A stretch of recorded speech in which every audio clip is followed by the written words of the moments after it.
At siya. Yeah.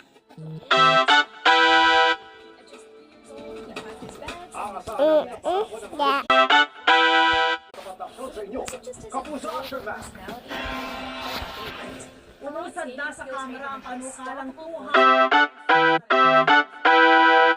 ng mga manggagawa sa pribadong sektor. Ikinatuwaya ng mga labor group, pero may babala ang grupo ng mga employer. Nakatutok si Tina Pangalibantel. Today, my gymnast daughter Salish and her... Aprobado na ng House Committee on Labor and Employment ang panukala para sa 200 peso daily minimum legislative wage hike para sa lahat ng manggagawa sa pribadong sektor. Nangyari ito isang araw matapos magpulong tungkol dito ang ilang labor group at mga kongresista sa pangunguna ni House Speaker Martin Romualdez. Ang kasalukuyang daily minimum wage sa NCR ay 645 pesos.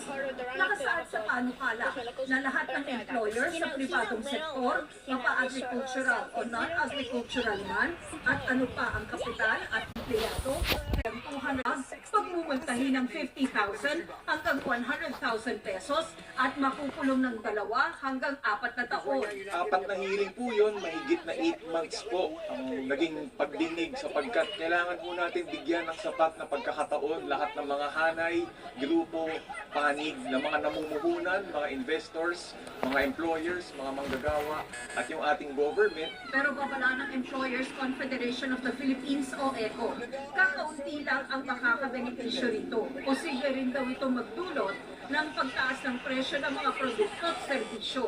Pag nag-a-approve ng legislative wage hike sa minimum wage, 16% sa 1/6 of the 52 billion are benefited. The other 84%, iba-iba yan. Marami dyan, nasa formal sector. Marami din, wala lang employers.